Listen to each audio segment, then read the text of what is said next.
Welcome back, ladies and gentlemen, to another edition of the Bush League Huddle Fantasy Football Podcast. I'm your host, Nacc, and joined as always by Rog. And we have a special guest for you this evening, Mr. Nick from the Partial Breakaway Podcast. Welcome, Nick. Welcome back. Thank you. Very happy to be here. Thank you for inviting me.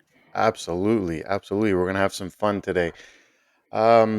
So we're going to break down again another division. This week is going to be a full breakdown of the AFC West. So talking about the Chiefs, Chargers, Broncos, and Raiders. We've also done previously completed the AFC East, AFC North, NFC East, NFC North, AFC South, and NFC South. So be sure to check those out as well. Wow, that was kind of hard rolling off the tongue there. Bring on the season. Yeah, seriously.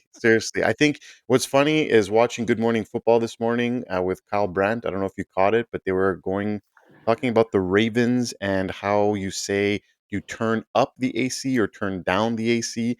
And when they asked Kyle Brandt the question, he's like, "Man, we're 2 weeks away from Cowboys Giants. Like, we need some football, man, with this AC talk. Yes. Like, what's going on here? You know?" Yes, 100%. So yeah, we're definitely excited, and with fantasy drafts around the corner as well, we're very excited for football. But be sure to follow us, guys, on YouTube, Spotify, TikTok, Instagram, and Twitter. Always content going out daily, so be sure to check us out. And if you like hockey, please make sure to follow the Partial Breakaway Podcast, hosted by Nick, who is a Raiders fan. So we're going to get a Raiders perspective in this episode. Also has co-host Junior and producer Vince. So they're on YouTube, Instagram, TikTok, and Twitter, Spotify, Apple Podcasts. They're everywhere. They are very, very good podcast for anyone who loves hockey. So guys, check them out. You won't be sorry. And they have the live show too, right, Nick? Do you know if you want to plug that in? Well, 100th episode is coming up this Sunday. And we're going to do an in-person live show with some of our guests, and maybe we'll see one of you guys there or not.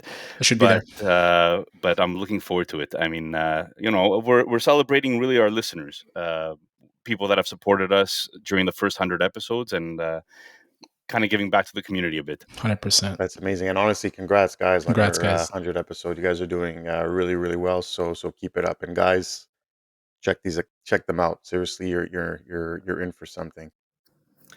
So, without further ado, we will dive right in. We will start off with the Kansas City Chiefs. So, the Chiefs last year finished 12-5, capped off with a Super Bowl blowout at the hands of the Eagles.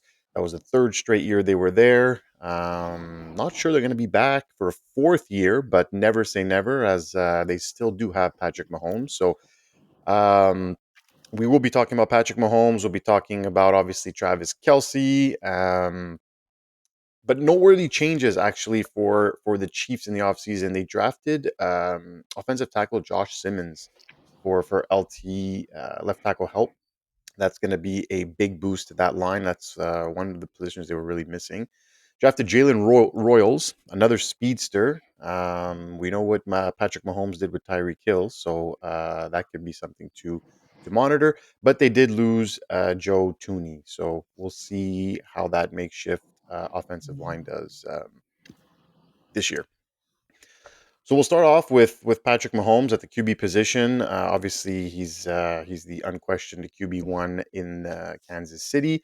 So Fantasy Pros has him ranked as the QB6, and he's going right now in as a 2QB ADP of 19.5. So seems about right, I feel. But and I know he was really upset from last year, and I feel like I think I've said this before in previous pods. He's kind of coming on a revenge tour this year. So, Raj, I want to hear your thoughts on Mahomes. Is he undervalued right now at where he's going? Could he be a sneaky, pick this year?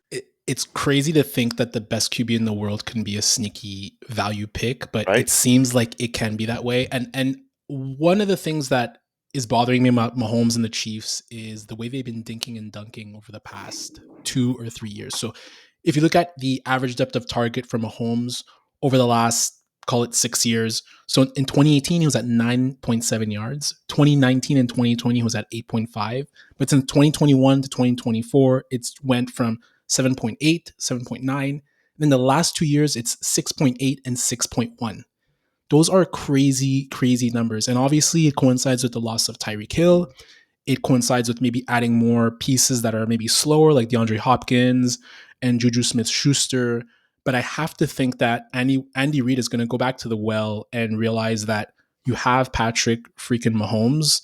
You just drafted Jalen Royals. You have Hollywood Brown, who's a speedster. You have Xavier Worthy as well. So I think people are going to look at drafting Baker Mayfield over Patrick Mahomes, and and even Bo Nix possibly because of the rushing upside. And I think that would be a massive, massive mistake. I think I tend to agree is exactly what you said. Like it's still Patrick Mahomes. Like he didn't it's not that he just changed overnight, right? Like he's still the best QB in the league, right? That you could argue that. So Nick, I'm He's curious getting to hear dad. what He's getting dad bod shamed this summer. yeah, Can it's it stop? it's Like crazy. It's crazy. they got him to Someone's cut his hair. well, he actually he wanted to cut his hair. To be fair, he didn't. He never. He knew he was getting too old for that hair. He didn't like it, but because they were going on that streak, he didn't want to Yeah. lose the hair, and it's got the superstition in him, I guess. But yeah, I don't know. It's something. I feel like something special might be coming, but curious to hear your thoughts, Nick. Well, I mean, you guys mentioned it to begin with, right? Like, there's questions on that offensive line. And because there's questions on that offensive line, you tend to dink and dunk a lot Yeah. more often because you don't have the time to actually pass protect and sit in the pocket and throw it deep. Now, they haven't really had the weapons recently because obviously you mentioned Hill's not there. But there's a few weapons that I'm sure you guys are going to get into a little bit later. It's just that Mahomes' depth of target was ranked like 44th last year out of all QBs that qualified. He was behind There's backups. it was behind backups, you know, Yeah, like It's that's that's crazy. wild. so even if it improves, how much is it really going to improve in 1 year? That's the part that I'm a little bit skeptical of. I think that the ranking makes a little bit of sense when you take that into consideration, but like you said, it's still Mahomes. He still gets it done, and you still have Andy Reid there. So if anybody could get out of that funk, I think that Mahomes would be the one to do it. Yeah, look, guys, he still finished QB 11 in 2024, right? So you're still talking, QB one numbers basically, and we forget, he lost Rasheed Rice last year. Travis Kelce showed Mm. signs of aging, right? You had Hollywood Brown that figured to be a big part of the offense, who missed the whole entire season. So he's not had the weapons at his disposal as well, and I, I guess it is hampered him. And as you mentioned, the dinking and dunking comes with not enough time to throw. So um, I think he's valued where he should be valued, but I think to Rogers' point, it's going to be tough. Seeing someone take Baker or Bo Nix over Patrick Mahomes is something that I can't fathom. And you mentioned the loss of Joe Tooney. I think it was almost addition by subtraction.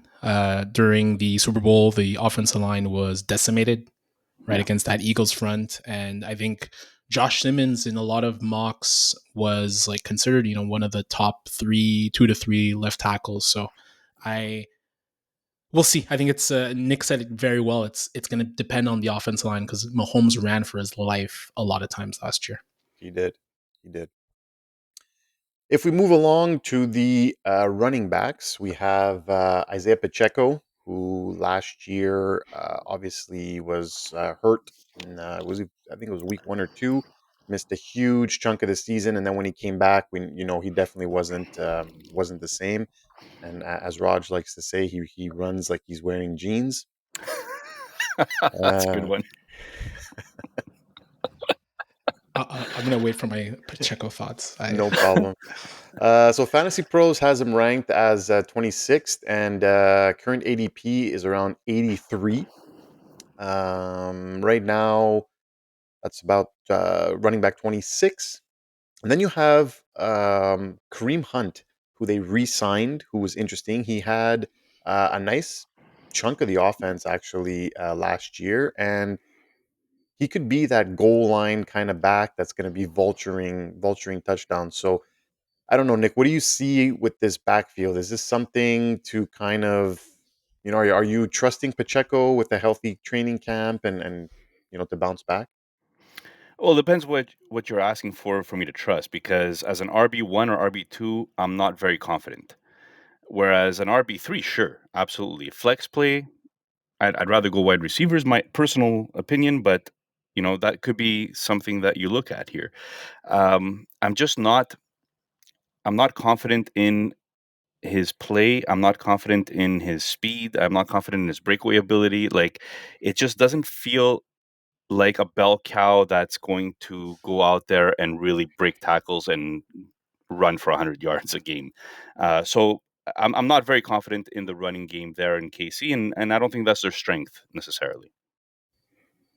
Raj? I hate watching this guy run. I hate watching this guy. Period. Like I can't draft him. And there's a portion of, yes, I don't like him watching him run, but his running style leads to injuries. Like he cannot stay healthy. It's 6 games last year. It's 13 games started in 2023. It's 11 games started in his rookie year, and he's a ticking time bomb in terms of running. That style, the way he, like, it looks like he looks like he's a typewriter, like the way his legs go. Yeah. You mentioned Kareem Hunt. Yes, it just crazy that in the year 2025 Kareem Hunt is still a thing. Yeah. I think I'm more excited for Elijah Mitchell, who I loved his rookie year when he was at about 900, almost 1,000 yards in 10 starts. He looked amazing for the 49ers. And then the year after, I believe it was the year after or 2023, they got Christian McCaffrey, and that was pretty much it for him. He's been injury prone also his entire season, his entire I career. was gonna say, yeah. But if he can kind of be used in passing down situations, if he can be used kind of as a speed back, I really like him. Kind of like could be this year's J.K. Dobbins, actually. If you think of a guy who's been consistently injured with talent, then finds the right situation. Yeah, now we're just kind of the backfield seems really, really crowded when you bring in the third guy. But I guess like you said, it's just the problem here is they figure all to be maybe injured because Hunt is getting up there in age, right? So now Yeah. you're easily hurt as well in later seasons, right? When you're turning 30 and above. So I don't know. Is it kind of a backfield to avoid altogether, or are you okay? Like Nick said, if he's your RB3, are you okay putting him in your lineup on a weekly basis as your RB3? I'd rather have like a Tank Bigsby, or like I'm looking at EDPs. Tony Pollard goes at like as a 94 EDP. I'd even take like Tyrone Tracy. Uh, Pacheco's hard to trust. I find he's He's very also hard to trust. boring. He's a Yes. boring running back. Yeah. You don't get excited drafting these guys. Yes. 100%. Well, if we turn to the wide receivers, this is where it gets a little bit interesting here because you do have Rashid Rice, who's currently ranked wide receiver 31 and 46 ADP. I believe that's going to be falling within a hurry because there is that looming suspension. And I think what we've been hearing is the NFL wants to give him at least 8 games. Yeah. So I don't know. That's something to continue to monitor. We're hoping that it happens before the season, before all of you have to draft, because I don't know how you take Rashid Rice when he's going to miss, you know, 50 to 60% of the fantasy season. You also have Xavier Worthy, who's going into his sophomore year, had a pretty solid rookie season. Then you have Marquise Brown as well that comes back. I'm not sure if he's healthy or quite healthy to start the year, but He never is.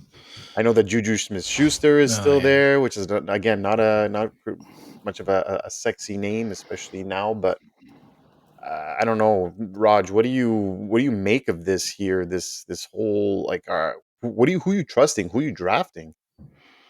I think it has to be Worthy, the one who is most trusted when you're drafting. Nacc, if you recall, I'm sure you remember, I was very high on Worthy last year. But Yes. if you look at the underlying metrics, he had 18 targets that traveled 20 plus air yards, and he only caught 3 of them. So they rendered a deep threat who came in with 4.21 speed. They rendered him a screen like a screen merchant, sweeps. That's all he did last year. He wasn't used to his full potential. And then the other guys, like, let you guys touch up on Rice and Brown, who is just, he's not trustworthy at all, and he's never injured. I think it's Jalen Royals. I think it's interesting. We've talked about him during our pre-draft show. He led the FBS in touchdowns over 50 yards. I think it was either last year or 2023 with 7. So they get back some speed another speed guy that, maybe he'll hit more than Worthy has, but they need improvement from Worthy this year if they're going to get back to the deep shot passing game that they've done in the past. For sure. For sure. And I mean, Nick, Rashid Rice, say he gets 8 games. Where are you touching him at all? Is he just become undraftable? Yeah, I mean, I'm a bit risk adverse, and knowing that, I'm probably not going to touch him at all. And I think he's actually going to go higher because there's always that one GM in your league that thinks he's smarter than everybody else and grabs him in the 7th round, and then stashes him on IR, and then doesn't have him for half the season and misses out on other guys that you could possibly have around that ADP. So I think that when Rice was injured last year, they weren't explosive at all Yeah. in the KC offense. So Worthy has the opportunity to really take command of that. But like Raj said, he's got to catch the the deep ones. I love Royals. I was really hoping that the Raiders were going to draft Royals. Sad that he went to KC. But again, not really somebody that you could really count on, especially if you're, I think, drafting this year on a rookie that you haven't really seen much of yet. I'd be questioning Yeah. drafting him Mm-hmm. this year. Yeah. More of a watch list guy for me. Yeah, I tend to agree. If you're hearing 8 to 10 games, like there's not really a point to have this guy. Then there's that if it starts at the beginning of the year, then you're gonna have a 2 3 week ramp up period too. Like you don't need, like the offense is gonna be nowhere near what it probably was at the beginning of the year, and I think they only said there's no precedence to it. I think that's what the NFLPA is trying to push towards, is there has never really been a suspension length that long for a case like Rice. mhm. So I think, to Nick's point, someone might try to be smart and just hope that, hey, maybe the suspension is 2-3 games, which is par for the course for kind of any type of issue that doesn't relate either in death or, even worse, like battery or sexual assault. But don't want to touch that any longer. Yeah, yeah. Yeah, look, I think it's just really like a makeshift wide receiver room. It's like there's not that one, like, well, I guess, look, minus like Rasheed Rice is on his way to stardom. Yeah. I felt, because he did bring a lot to the team, but he's not going to be there. It looks a little bit weird. They just traded Sky Moore as well to the 49ers. They got rid of him. Um, but a little bit of a mishmash here. I think you do have some value. Xavier Worthy at ADP almost 70, so it's at 68.3. I think that could be some solid value. And then again, Marquise Brown, maybe a late flyer if depending on if you're in maybe a 12-team league, late round pick, but nothing that really, yeah, jumps off the page. And then we have an interesting one here. Obviously, Travis Kelce is still there. I know Noah Gray kind of ate into some of his production last year as well, and actually looked pretty good doing it. Travis Kelce still fantasy pro rank as tight end 5, and his ADP is 75. So obviously a far cry from what it's been in previous years, and I think it's right where it needs to be. He's no longer that borderline first or second round pick. But Nick, what do you think of Travis Kelce? Does he have another year in him where he could put up some solid numbers at the tight end position? Depends how desperate I am, because I'll be very honest with you. So he played 16 games last year, and in 7 of those 16 games, he had less than 40 yards total receiving. That doesn't cry to me consistency. It doesn't cry to me somebody that I'm willing to draft. It's more of a, okay, well, all the better tight ends have gone already, and I need a tight end. This is where I'm going. Tight end 6, I actually think that tight end 6 is too high. I see him lower on the. There's so many good young tight ends that have come in that I'd rather take a risk on than Kelce, and his age plays a factor in that. And I'm thinking that it's below 700 yards total this year. I'm going to take the under on that. Interesting. Wow. That's Raj? really interesting. I like, this is probably the first time I like Travis Kelce at current cost ever. I'm very weary of drafting tight ends in the top 2 rounds, and I'm sure we'll talk about that when we get to your boy Brock Bowers. But I like this at cost. He's nestled just before Njoku, Ingram, Mark Andrews, Tucker Kraft. He still finished with like almost 1,000 yards, right? And to your point, Nick, yes, maybe he won't have the high variance games, the 11 for 100 consistently, but he still always can break out, and he's still playing with Patrick Mahomes, and they're probably the 2 most in sync players between quarterback and pass catcher that exist in the NFL right now, and I would still bet on that over taking like a Tucker Kraft or like a Jake Ferguson, or trying to see if Dalton Kincaid can be a thing for the 3rd consecutive year, which never happens. Honestly, I think I almost agree with both of your points, because it was actually it made sense both ways. I feel, is his head all in on football, or is he looking at the retirement part of it, trying, like, I know he's doing good things with his podcast, and they're having Taylor Swift on it and making it explode, and exploring other avenues for post football. So I'm just kind of wondering if his head is still 100% in it to give that, again, 900-yard season, or something, or is this kind of like, okay, I have a contract, I'm making money here, might as well go one last year and kind of see what happens. But Well, he lost weight. He lost like a good 20, 30 pounds. And I think I listened, or there was a quote about him where he literally said that, yes, last season, a lot of the noise caught up to him, and he seems like he has a renewed focus in the season. I think the Super Bowl loss got to him too. I'm sure it got to a lot of the guys on the Chiefs. So yeah, especially when you're used to winning them every year, right? Yeah. I'm going to ask you guys a question, if that's all right. Yeah. Yeah, of course. Age 36, does that not make you scared a little bit when it comes to his position? Yes.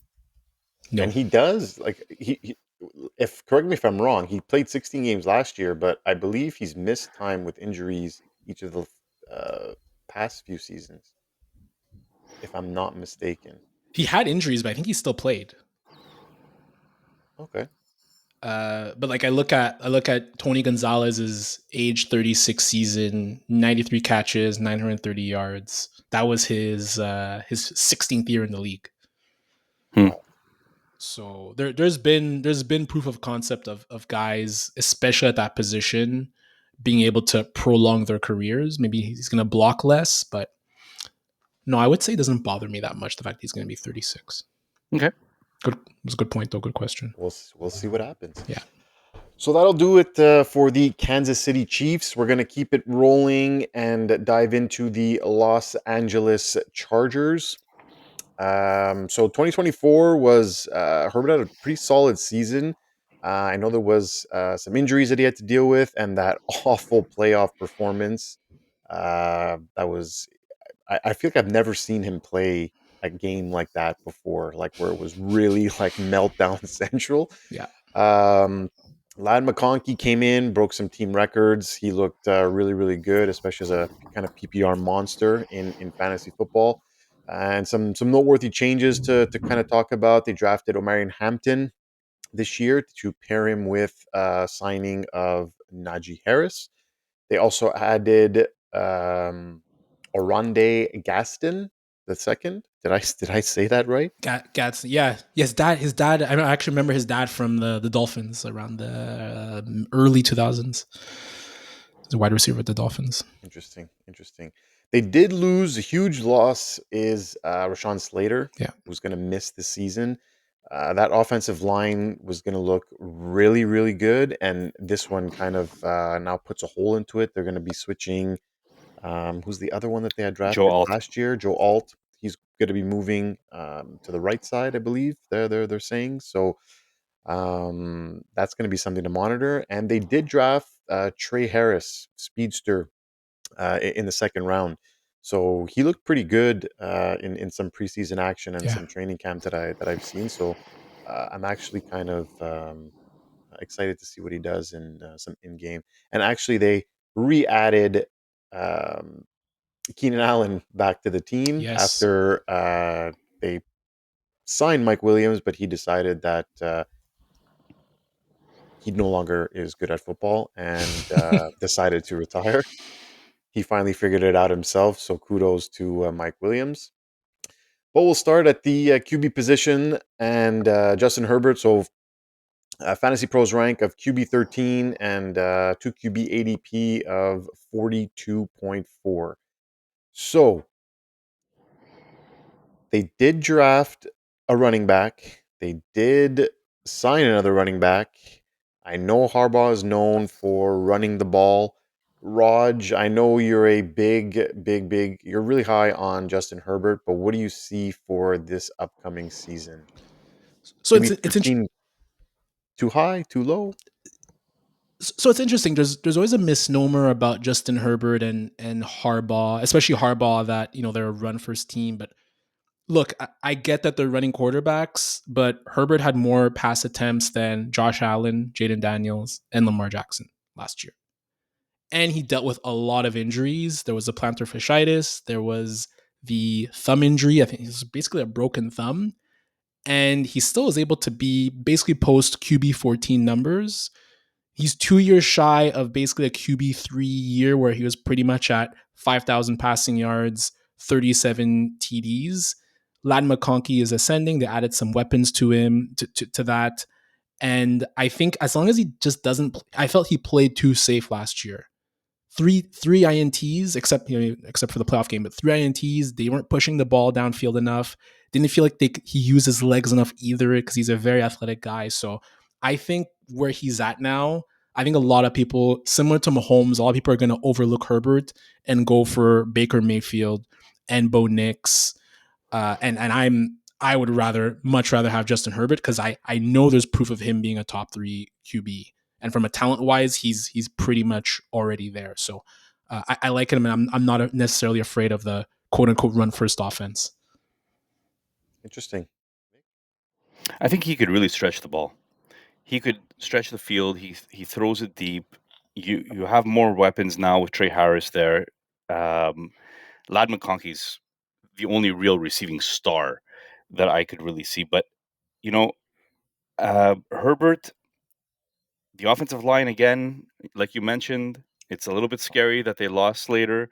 They also have Becton that's injured right now, so there's going to be some question marks on that offensive line. If they could keep that offensive line together and kind of make it work somehow, then he definitely has the opportunity to stretch the field a lot more. And then if that's the case, I see him more of a QB 10 than a QB 13.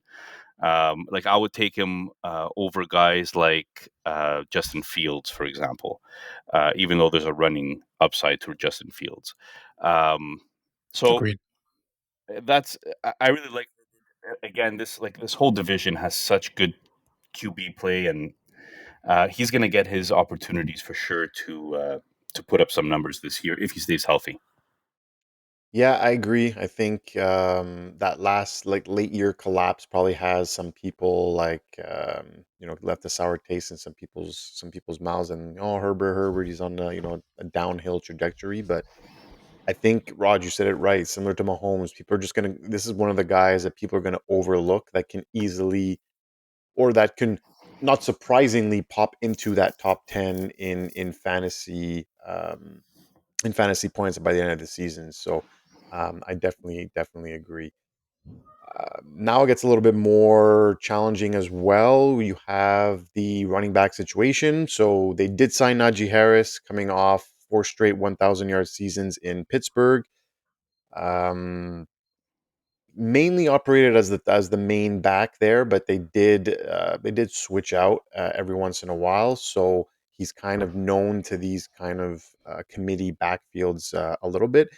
And they drafted Omarion Hampton, who looks as advertised right now. So basically, Hampton is Fantasy Pros rank 17 and going as pick 39 right now in 2QB ADP drafts. So now, obviously, we all know that Najee Harris had that what was it, firework accident. So there's something to his eye. Still hasn't practiced. Doesn't seen any reps. So most likely going to start the season maybe on the pup list, maybe just a few games out. But how do you see this working out?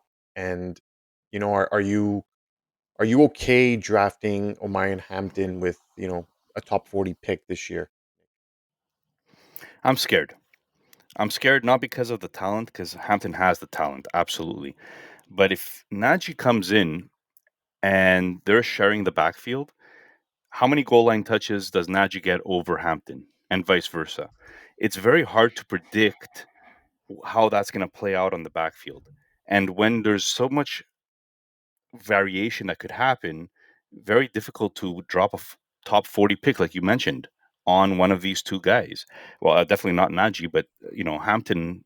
I'm very questioning the fact that with Najee there, it lowers the whole appeal to Hampton in my books. So, Raj, I'll just ask you a quick question then, because I know you were kind of nodding in sync there, in agreement. So, Najee is going as the ADP pick 131. So, would you then more likely take a flyer on him at 131 rather than Hampton at 40? No. You know how I feel about Najee. You know End how I scene. feel about Najee You Harris. hate Najee Harris. It's not that I hate him. He's just not my cup of tea as a running back. But I fully agree with Nick. For me, Hampton's going to be fine. He's going to have a great career. Yeah. You know, if anyone who's not familiar with him, think of like a Joe Mixon in terms of size and type of game. I just go back to, again, as someone who owned a almost league winner in J.K. Dobbins last year. I couldn't Harbaugh just couldn't quit Gus Johnson. Gus Johnson? Gus No, Edwards. Gus Edwards, sorry. He just couldn't quit Gus Edwards, despite the fact that Dobbins was, at one point, he was RB19. He got close to RB17 in points per game. So I see a similar fate in Hampton. And Harbaugh really likes veterans, and he really likes Najee Harris. He liked him so much that he wanted to recruit him at Michigan. There was like a video about him, how he really was pissed that he ended up going to Alabama. So I really think that Harbaugh is going to be attached to Najee Harris, and it's gonna, as Nick said, kind of gonna lower the appeal of Hampton. You said it great.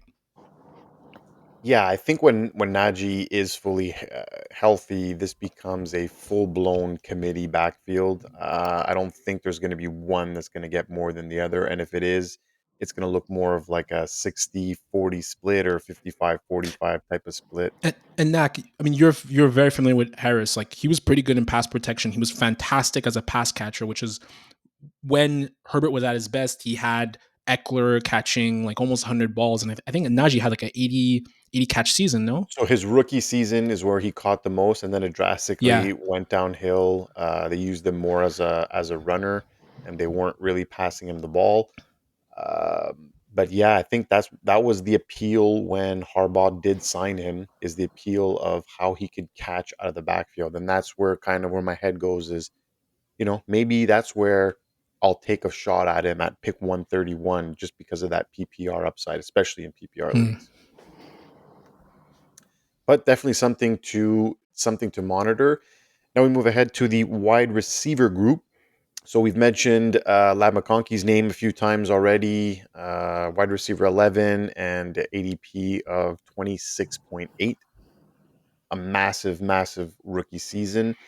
And he finished as wide receiver, I believe, wide receiver 13 last year. So already a superstar, bona fide, like wide receiver one type numbers. Then they did draft, like we said, Trey Harris, and they still have Quentin Johnson, who I don't think is going to be playing much with re-signing Keenan Allen again. He's going as wide receiver 67, and Trey Harris at the wide receiver 65.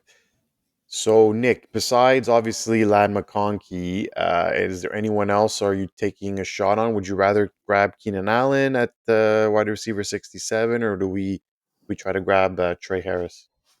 Well, so I'm taking a look at these rankings, right? And I think maybe I'm one off, but Quentin Johnson, Trey Harris, Keenan Allen, I think they're all back to back to back 67, 68, 69 in the Fantasy Pros ranking. Basically, they don't even know what's going to happen, right? But if you put a gun to my head and you said to me, okay, who would you actually take here? It would be Trey Harris. And the reason is because of the upside. I would bet on upside around that range much more than I would bet on the grizzled vet like Keenan Allen, even though we know who Keenan Allen was and he's been great for such a long time. I would rather have the Trey Harris upside rather than that. But that's a personal preference. In the end, you're really rolling dice here. Does the familiarity with Herbert kind of scare you off, right? Because Herbert is probably going to, gravitate towards him over maybe someone else because of that. Raj, Could what do be you at the beginning. Yeah, Keenan Allen's last season in LA, he was on a 13 game because he was injured a bit, as he often is. 108 catches, 1,200 yards, 96 yards per game.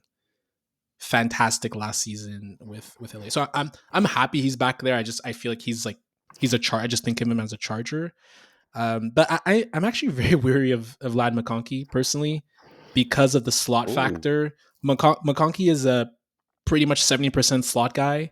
We all know that Keenan Allen most notably operates in the slot. And I think right now, McConkey's kind of looked at like the next Amon-Ra St. Brown. I think that has to be on hold while they bring back Keenan Allen, and he's going to be in the slot a ton. I'll be really. I'm very wary of drafting McConkey at wide receiver 11 personally. Yeah, it is a touch high, especially like you said, after they brought back Keenan Allen. And I was like, I guess, look, the familiarity aspect makes it make sense. But on the other hand, like you said, McConkey's 70% in the slot, and you brought back Keenan Allen, who's probably going to play the majority of his snaps in the slot. So are they going to be interchanging? Are they, I see him like McConkey's obviously not going to get off the field. He's the younger Yeah. guy, but um, then, like I said, the familiarity aspect with Keenan Allen, Herbert knows him. He knows how he runs his routes. He knows where he's going to be, and I don't know. I think that could definitely eat into it, and that's where you see like that trade Harris, also a rookie, might not have like those crazier numbers. So definitely going to be interesting to see but like starting the season with these guys and how Keenan Allen and Lad McConkey coexist on the same field. And then we moved into the tight end. As I mentioned, Oronde Gadsden the second. Currently going right now is tight end 41. So that's way down the list. And ADP pick of 260. Raji, sleeper weapon, sleeper red zone weapon, someone to maybe stash as your second tight end to see what happens. Yeah, he was blowing up all around Twitter, like during training camp and just before, and even like rookie meeting camp and OTAs. I think he's a must draft. And if you look at his college career, he had a lot of injuries, but 2 seasons, not back to back, but 2 seasons of almost 1,000 yards and 6-7 touchdowns in each season. So like a big athlete. Again, dad played in the NFL. Chargers have been a wasteland in terms of tight ends since Antonio Gates retired. So this is a guy that everyone should at least on their watch list, or if you can have space instead of drafting a kicker, pick this guy up. So we know what you're doing Love it. at the end of the draft. All my mock drafts, some of my mock drafts, I'm even skipping defense. I'm just like drafting, like I'm definitely skipping kicker and even just skipping defense. So Wow. no tell, Anything to no tell add, schematic. Nick? No, I mean it's pretty much a wasteland of tight end room. Gadsden, like you mentioned, this is a guy that you're taking a flyer on late in your draft. But other than that, there's nobody here that I would draft as a starter. Yeah, tough to start him. Like there's got to be a reason why he's going 260th, right? Then tight end 41. So we'll see. We'll see if that number changes as we get closer to draft time. But with only a couple weeks left, I don't foresee that happening. That'll do it for the Chargers, guys. We'll keep going and dive into the Denver Broncos. Finished 9-8 last year, sneaked into the playoffs. Bo Nix quietly finished QB7 as a rookie, and for a while I think was going toe to toe with Jaden Daniels for that Rookie of the Year honors. Dominant first ranked defense, and Cortland Sutton career high 135 targets. I know, Rod, you some Cortland Sutton. And so noteworthy changes. They drafted RJ Harvey, who Sean Payton is really, really high on, loves RJ Harvey. He went above a few other running backs that we thought were going to be drafted before. They added Evan Ingram in the Joker role. Still don't know what that's going to mean for him. And they also added J.K. Dobbins, who figures to be the obviously lead back to start at least to start the season. But by position, again, we'll start at QB. So Bo Nix, like I just mentioned, finished QB7 last year. So right now, Football Pros has him ranked as the QB8 and going as pick number 30 into QB ADP. So, is this a candidate for a regression, or can he repeat these top 10 numbers going forward, Raj? Yeah, anyone who's listened this far probably knows that I'm not the biggest Bo Nix fan. I think it's more the reliance on passes behind or at the line of scrimmage. He led the league with 134 of those. He completed 117, so it's a very high percentage. Very similar to the Russell Wilson season, where he's a big boomer bust guy. It's either at the line of scrimmage or it's deep to Cortland Sutton. So a lot of reliance too on touchdowns. Not a bad thing, but 29 touchdowns. He went on a bit of a heater at the end of the season. He was 20 points per game, weeks 5 to 17. I'm just wary if he could do that again with the reliance on passes at the line of scrimmage. I have to see it to believe it again. Yeah. Uh, there's always that second year slump that comes, right? We saw it from Stroud last year. Um, and a lot of QBs had good years. A lot of rookie QBs had good years last year. I'm curious to see what they look like in year two. But Nick, are we high on Bo Nix? And so I would say lukewarm. I love the offensive line. I think the Broncos have a really well built offensive line, and that really helped Bo Nix in his rookie year. But like Raj said, I need to see something different from him. And the Dick and Dunks is not really going to do it on the second year because there's film out on you now. Yeah. So other teams will focus that down. And that's why I see a little bit he's going a little bit too high in my books. I would rather go for a Kyler Murray. I would rather go for maybe a Dak over Bo Nix at this point because I am expecting there to be a little bit of a regression when it comes to Bo.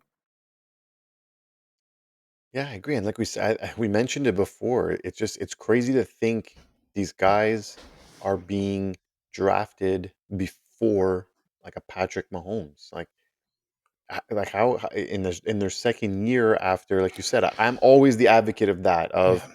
now they have tape on you, so it's going to be easier to scheme you. They know your traits. They know your so And Nacc, you were high on Bo. You liked Bo a I lot. was. You liked him way more than me. I was high on him last year, and he played great. But again, how many times have we seen a QB be a stud in his rookie season, and then the following season he kind of, he kind of goes back down to earth a little bit. And this is not to say that Bo Nix won't be a good quarterback in this league, but it's always that second season tough to trust, especially going this high. Like we're talking, QB 8. Yeah.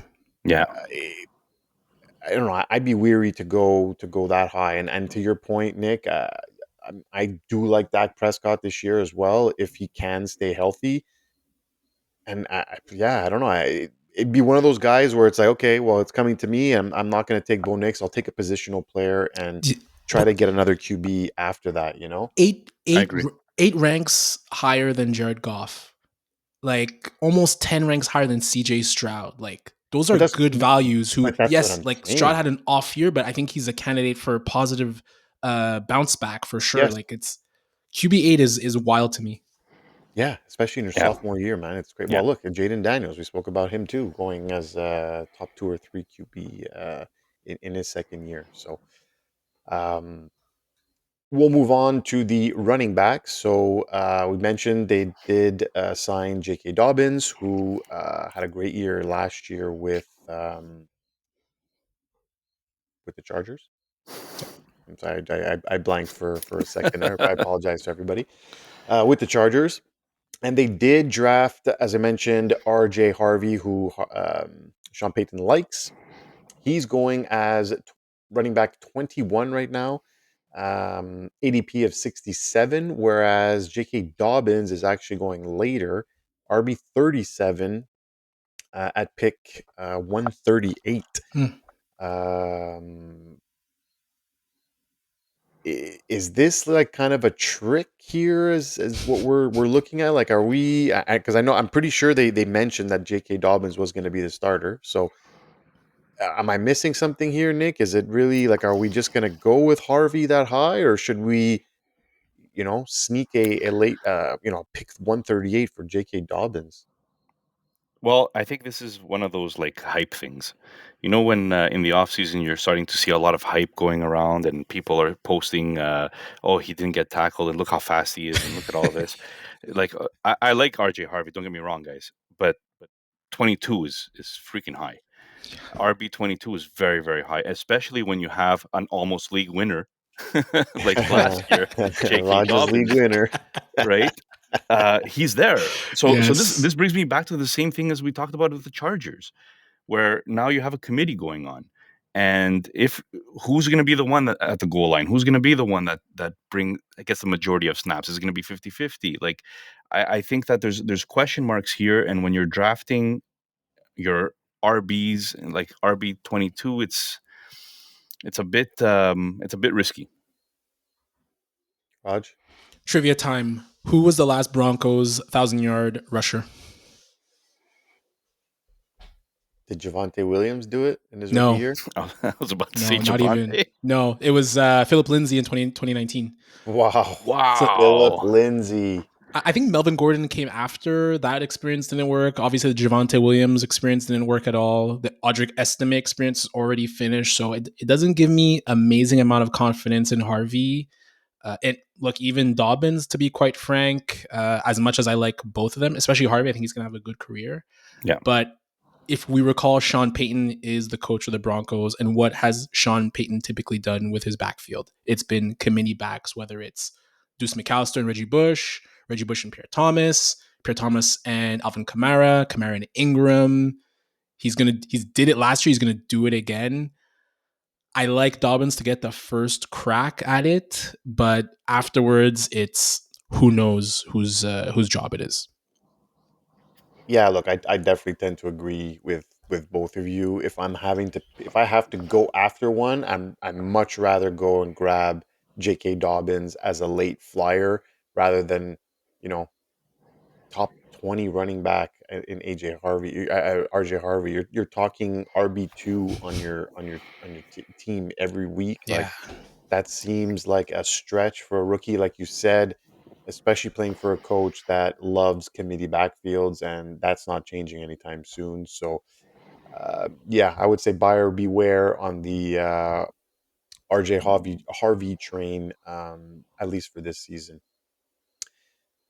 Then we move into the wide receivers. So Cortland Sutton obviously comes back as the WR1, signed a contract in the offseason. Fantasy Pros ranked him as wide receiver 22 and a 2 QB ADP of pick 71. So we did mention 135 targets last year. Bo Nix really loved him as a go-to receiver. Then you also have Franklin, who they had drafted last year. I know Vele just got traded as well. I don't know if it was to the Saints, if I saw that correctly earlier today. They had drafted two guys last year, but he went to the Saints. So a little bit more room now for Franklin. But Raj, what do we see here? Are we seeing Cortland Sutton again? Or are we looking at that 135 kind of target season again, or is the ball maybe going to be spread out a little bit more? I know that Franklin looked a bit good. It looked really good in camp this summer. Yeah, I think Cortland Sutton is maybe it's 120 targets, but I think he's in line for another WR2 season. He's such a meat and potatoes guy, very solid player. He's gonna get the 10 touchdowns. I find his floor is high. He's very low risk. I think it'll be they need to build ancillary weapons. They haven't really built a valuable or valid WR2 in a very long time. Like, I think Cortland Sutton was the WR2 back in the day before, rest in peace, Demarius Thomas. But Bryant and Franklin is interesting because he played with Bo Nix at Oregon. They're both speedsters.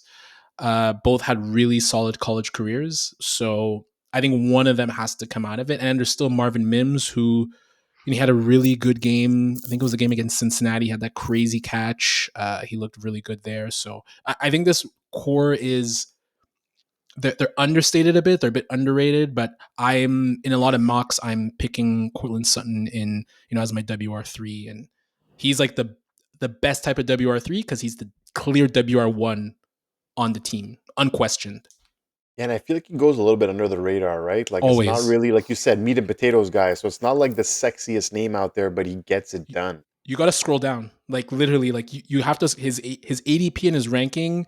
He's a guy you keep scrolling down in your wide receiver list when you're drafting. You're gonna find them because there's always like the Devontae Smiths, Jalen Waddle.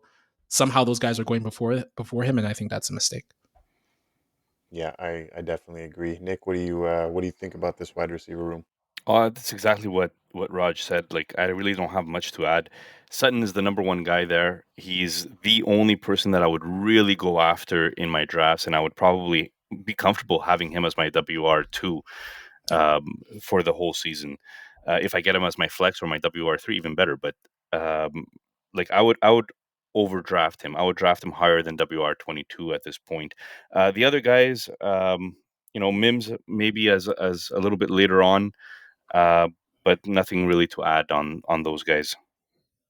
Yeah, tough to trust the other cast right now. I think we need to see some more tape, Yeah. more time together before we start, investing fantasy stock. But yeah, definitely agree on the Cortland Sutton train. Definitely a guy, and me too. Doing mock drafts and seeing like you're drafting guys, and you start scrolling, and you're like, wait a second, what's he still doing Always here? scroll. It makes no sense, right? Always And there's scroll. always these guys every year, but.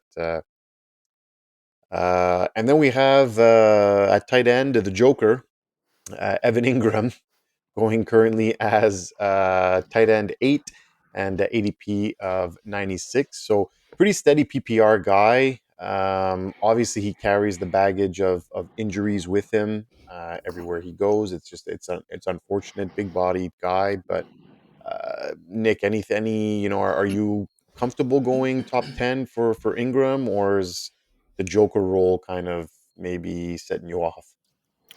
No, I'm comfortable. I'm looking at Ingram as somebody that I would definitely be happy with as my tight end one if I'm not targeting tight end early, right? If I'm not going for my Bowers boy.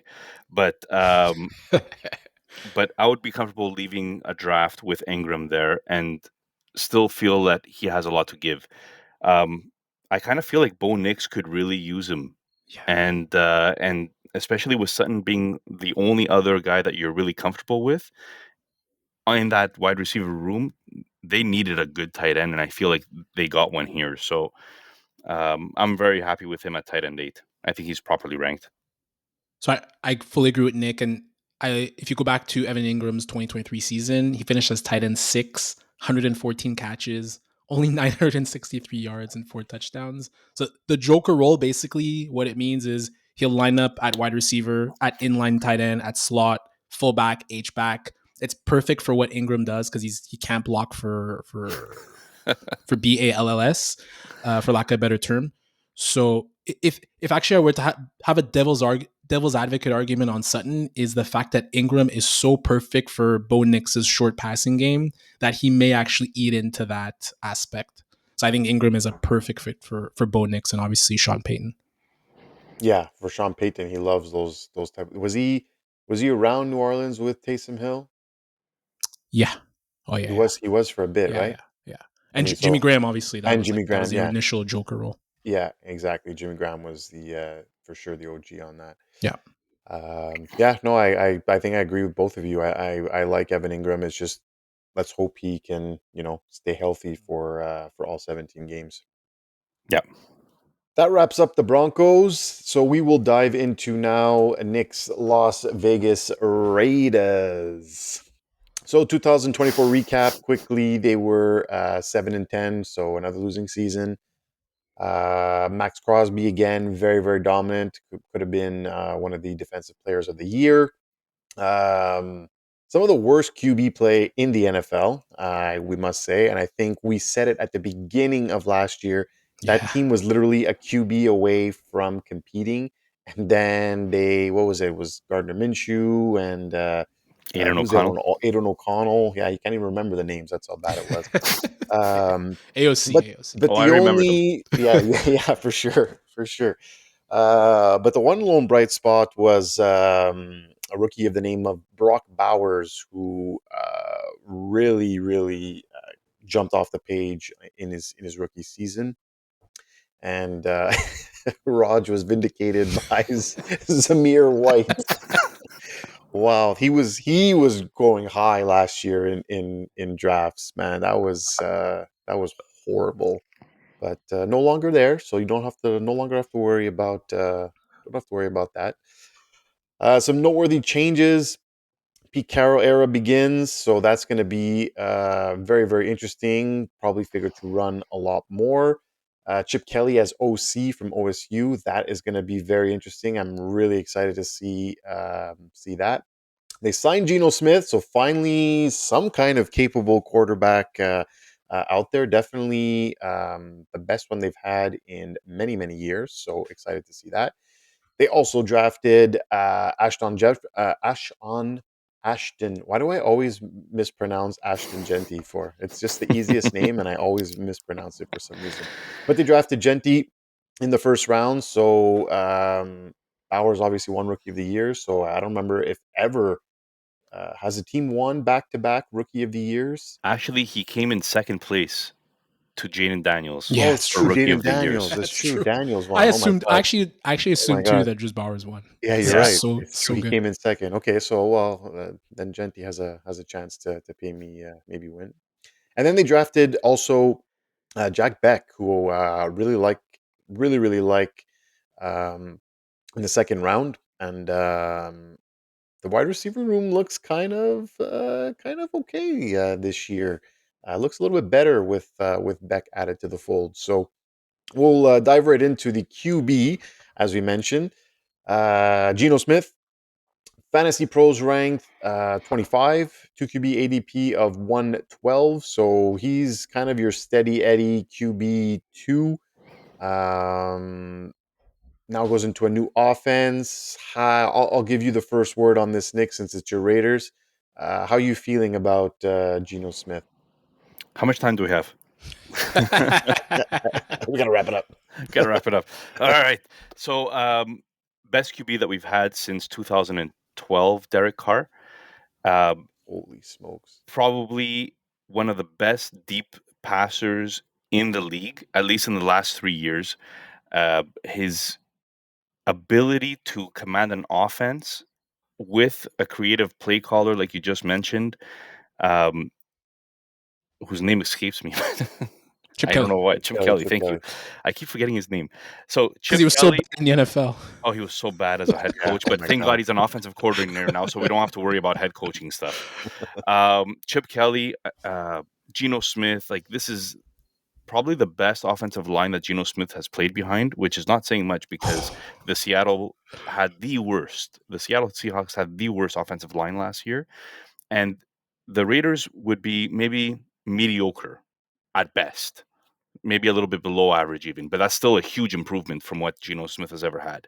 So I actually see Geno having a very good year, and I'd be comfortable with him as a low end QB two. Like when it comes to fantasy, because I know this is a fantasy podcast, so I'll leave all the other stuff on the side.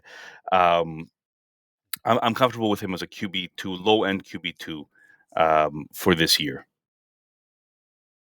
Raj? I'm a big Geno fan. I own Geno all of last year, and I was quite disappointed. I think he's a fantastic real life QB. I think he's going to be very solid for the Raiders in terms of turning that franchise around. But if you look at from the 2022 season when he had 30 touchdowns and he went down to 20 touchdowns and he went down to 21 touchdowns, the issue has been red zone passing. And in fantasy, red zone play is key. So his red zone touchdown percentage, it was down to 18% in 2024. It was at 23% in 2023, and his breakout season was at 35%. So he's been turning the ball over a lot. He doesn't get it done in the red zone. Maybe that has to do with the offensive line. Maybe that has to do with, he actually had a really good supporting cast. He's very good under pressure. He's very good at tight window throws. So again, real life, I think he's going to be fantastic. I really don't want him this year. Again, I just worry about that aspect. Left too many touchdowns on the bone. Yeah, I think you hit it right. I think I do like him as a quarterback, and I think he's gonna do. I think he's gonna do great um, in that offense. I think with Chip Kelly, it just the lack of, like you said, productions and the red zone. The red zone production does scare you for sure. Um, so I probably look at Geno more as like a high end QB3, like low. He's going to have his weeks where he's going to nestle in that QB2 and he's gonna play solid. But again, it's just I'm not completely sold on Well, Geno's. if you look at where he's going, he's right after Michael Penix Jr. in, as you said, Nacc 24 spot. I'd take him before Matthew Stafford with whatever's happening right now. I don't think I'd take him before Cam Ward because there's just there could be some upside there. And then there's like Sam Darnold, Aaron Rodgers, and like you said, Nacc, you're getting into QB3 territory. I think I but find. he's ranked properly. I think Yeah, he is. He really 25 is. is pretty where he should be going. So I don't have a Like problem where he's being drafted. I feel he'll get. I could see him getting to 4,000 yards. I could see him getting to 22 touchdowns, and he'll throw picks because he likes to fit it in there, like 12, 13 picks, and the Raiders can make the playoffs. Yeah, And that'll be a successful season for him. And I'm sure Nick would be very happy. Nick will have the parade. Yeah, I don't have them making the playoffs, but I do have them doubling their win total. I think they only had 4 wins last year, if I'm not mistaken. They were 7-10. They were 7-10. Really? That Yeah, good? it's that Jeez, good. Yeah. it's Nick, do you want us to get you a jersey when we're there? impressive. Absolutely, I will pay for that. But it has to be deuces. Anyways, we'll talk about deuce later. um, then we move into the running backs. Obviously, like we mentioned, they drafted Jeanty. He's right now going Fantasy Pros RB6, and current ADP is 13.8. Potentially has a workhorse kind of season coming. I know that they went to get Raheem Mostert as a backup, and honestly, I'm looking at it, and Zamir White is still on this roster. I thought he was no longer on the roster, but he's still there at at RB3. And then I know we had Sincere McCormick Oh came in. yeah, played well. That did pretty chill actually Yeah, when he did have an opportunity. So, um, Raj, I know you've been skeptical of this, especially rookies going that high. What do you think about what about Jeanty? Is he worth the price?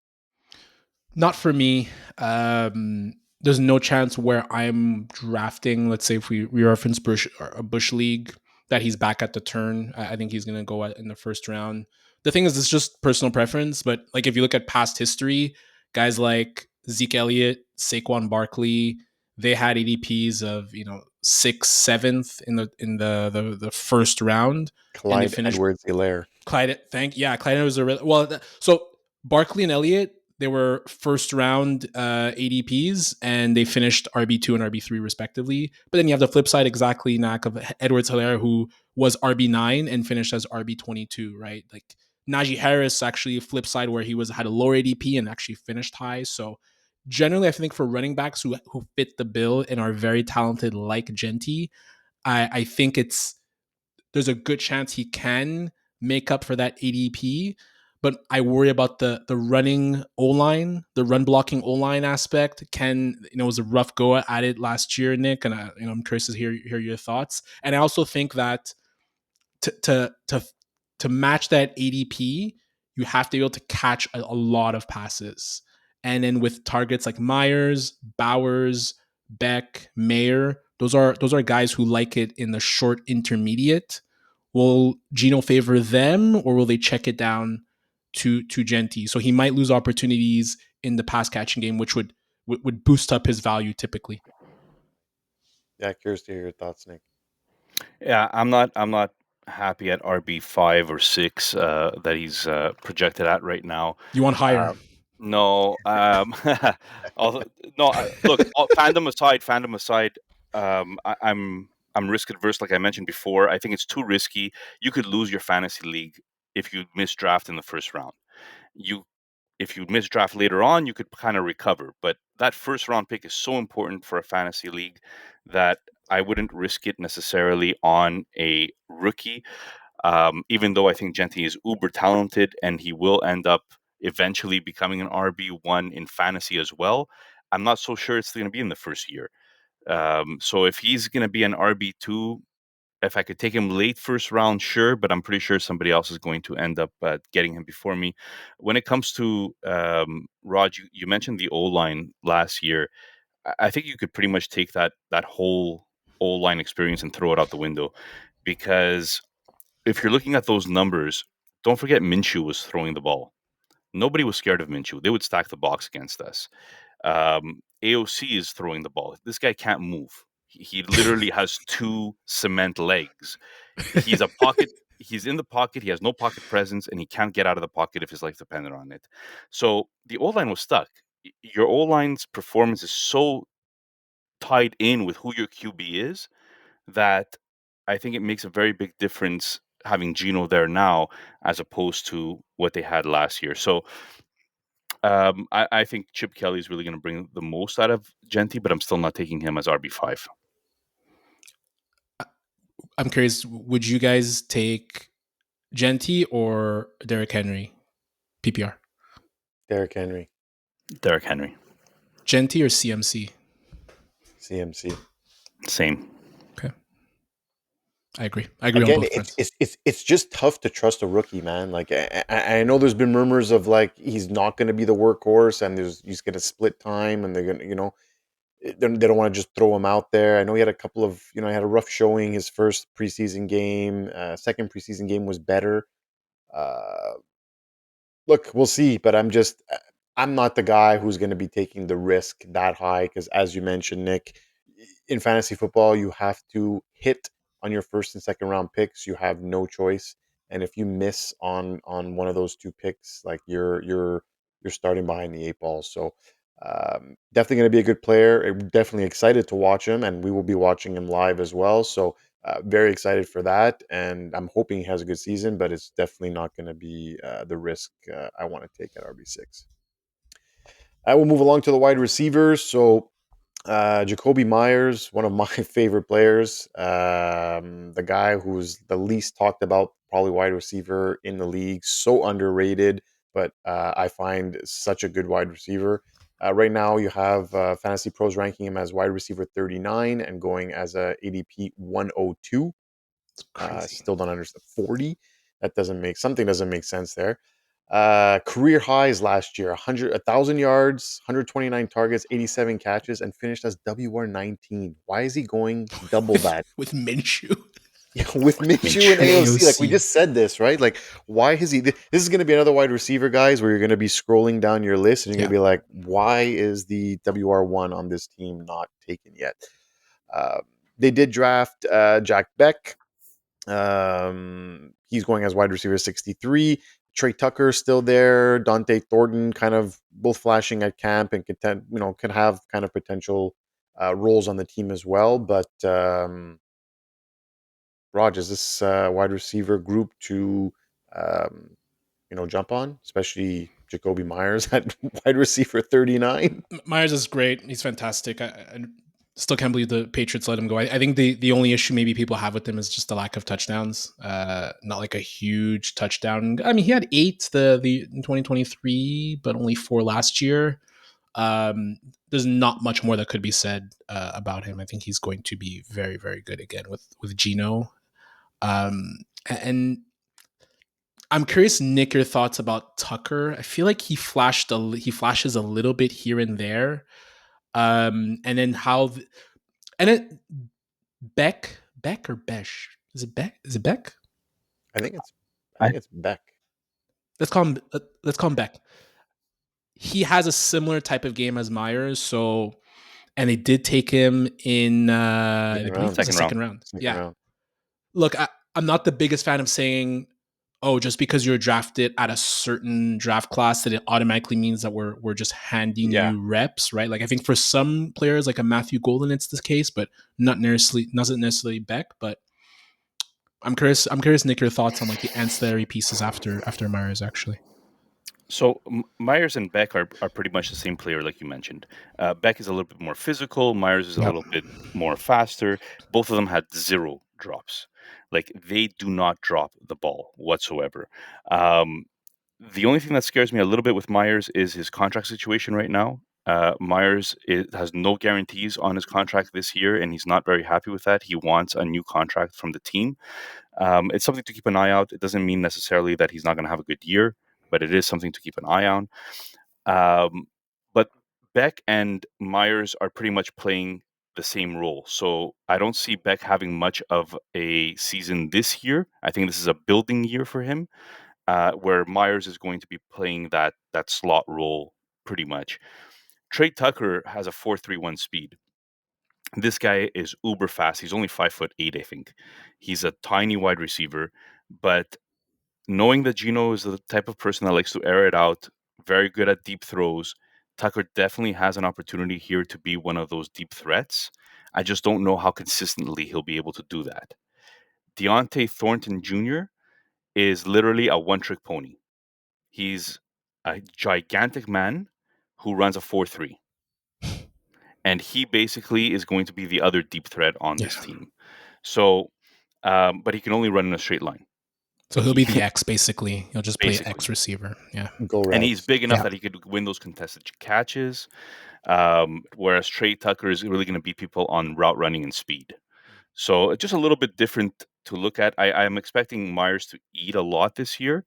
And I'm expecting those touchdown numbers to go up, especially with so many other weapons around. There's going to be a little bit less focus on him. Last year, there was really only him and Bowers. Nobody else. Nobody was scared of the run. Nobody was scared of Minshew. Nobody was scared of AOC. This time, there's a little bit more juice to the offense. So I'm expecting similar yards maybe for Myers, but those touchdowns to go up. I like it. Look, this team looks a lot more interesting than it has in a few years. So there's definitely stuff to be excited about. And last but not least, at the tight end position, you have obviously the unquestioned tight end number 1 overall, Mr. Brock Bowers, who had an incredible rookie season. Now, I think we all agree that he's the number one tight end in fantasy football, but this comes at an ADP of 12.8. Uh, I know Rog's answer already. He's definitely not comfortable going that high on a tight end. So I'll turn it over to Nick. Are you spending that high of a pick on a Brock Bowers? And is it worth it considering you might lose out on, either an RB1 or a wide receiver one in a draft? Yeah, so I mean, I'm not comfortable with taking Bowers on the turn. Um, I'd rather wait a little bit for my tight end, not because of it's a little bit personal preference, but especially in a two QB league, it's just a little bit too early at tight end. Having said that, I do think that we're talking about a generational talent here. This is a guy that was breaking records as a rookie. Um, and I mean, I don't know if you saw that contested catch in in the preseason. He I did. basically he mossed that cornerback, Yeah. right? Um, like this guy is absolutely uber talented, and I wouldn't be surprised if even you see him getting long balls thrown at him, not just the short intermediate routes. He could beat people with his speed. Yeah. So I think Brock Bowers is going to eat again this year. And yes, if you're a big fan of tight ends, maybe in a one QB league, okay, sure. In a two Pause. QB league, I wouldn't do it at that high ADP. I agree. Rog? I was curious, Nacc, so I went back. I did a little rewind into our Bush League Huddle draft in 2023 when an unnamed friend took Travis Kelce, the last great quote unquote tight end year for Travis Kelce. So he went high second round. He went just ahead of Jamar Chase and Tyreek Hill. So Kelce finished with 221 PPR points for tight end 3. That would have been WR 19. Mm-hmm.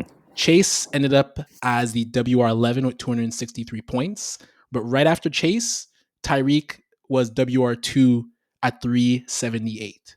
So there was a 149 point gap between Tyreek and the person who chose Kelce, the next wide receiver they took, which was Devontae Smith.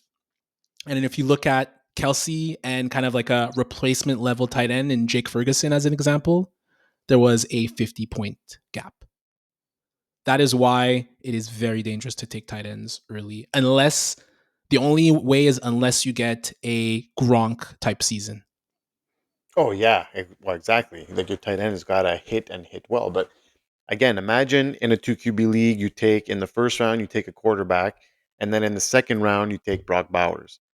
Now you got to wait for your turn again. Who's left at wide receiver and at running back, right? That you have like that prowess for. So to your point, there's a Jefferson or a CD Lamb that might go through, and you're going to miss out on these guys for the tight end. That, yeah, 100%, he's going to finish as the tight end one. But what are you going to do at wide receiver? Both your wide receivers might not finish with the same amount of points as Brock Bowers had, right? So, yeah, very very tricky, and I agree on all fronts. I'm not. I'd love to have him. It'd be really fun to watch Yeah, Brock Bowers put up fantasy points in the tight end slot, but I'm definitely not going to miss out on a Neighbors, on a Brian Thomas Jr. For Brock Bowers. So I think we're all in sync on this one. I should mention as well, Michael Mayer is still going to be involved in this offense. And he was a second round, I think, Yeah. tight end a few years back. So he kind of stepped away from football last season after the shit show that was the Raiders, and this year he looks like he's coming back with a vengeance. So I do see. We were talking before a little bit about Geno Smith's numbers in the red zone with Bowers and Mayer there. Throw in a little bit of Mayers on the side. You might actually have a little bit better numbers with Geno in the red zone simply because of these huge targets that you have underneath that could really help in the end zone. That in Seattle, they didn't really have. I mean, they had the wide receivers. Don't get me wrong, but they didn't have the tight end group inside to really help out. And with that offensive line in Seattle, they couldn't even run the ball through. So I think it's going to be a different season for Geno. I think we're going to see a very different Geno this year. I like it. Yeah, don't sleep on definitely don't sleep on Mayer as well. I think it looked good. I think it looks like I said, it looks better than it has in a really long time. So there's I definitely understand the optimism coming out of Raiders Nation. I'll just give a little final thought that I had written down here, and I completely forgot to mention it. Do it. We're probably going to have the 5th worst defense in the league, and we're going to be throwing a lot to catch up in games. So it's this offense looks like it could possibly be a top 10, top 15 offense. And if you do hit on that top 10, top 15 offense with a horrible defense like we have, I mean, this is fantasy gold. This is exactly what A fantasy league lot of people garbage want. time. Lots of garbage time. It's going to be great. Nick, Geno Smith already signed his deal, man. He doesn't need another agent. He got his deal already. No, man, I agree with you. I agree with you. I think I might be back on Geno Smith Island. Actually, you might have convinced me. We'll see. There's supposedly talks with Trey Hendrickson to try to get him in as well now. So that would be insane. Yeah, that would be insane. Well, that'll do it for the Raiders, and that will do it for this week's episode. Nick, thank you so much for joining. Guys, please follow him at the Partial Breakaway podcast. I'm telling you, you are missing out if you're not tuning into that. As I mentioned, you could follow him on YouTube, Spotify, TikTok, and Twitter. You could also follow the Bush League Huddle on all those same platforms. So please follow us before you follow him. And it's fair. It's fair. That's a wrap for us. Next week we take on, I believe it's the final division. Which one do we have left? AFC West with your co-host. AFC West, yeah. Co-host Junior from the. He's not as good as I am, but joining us. Whatever. We'll leave that in there. Thanks for listening, everyone. We'll catch you next week. Roger, cue the music. Well done. That was nice. A very good one. You guys have awesome music, by the way. Awesome music. The best. Have a good night, everyone. Goodbye.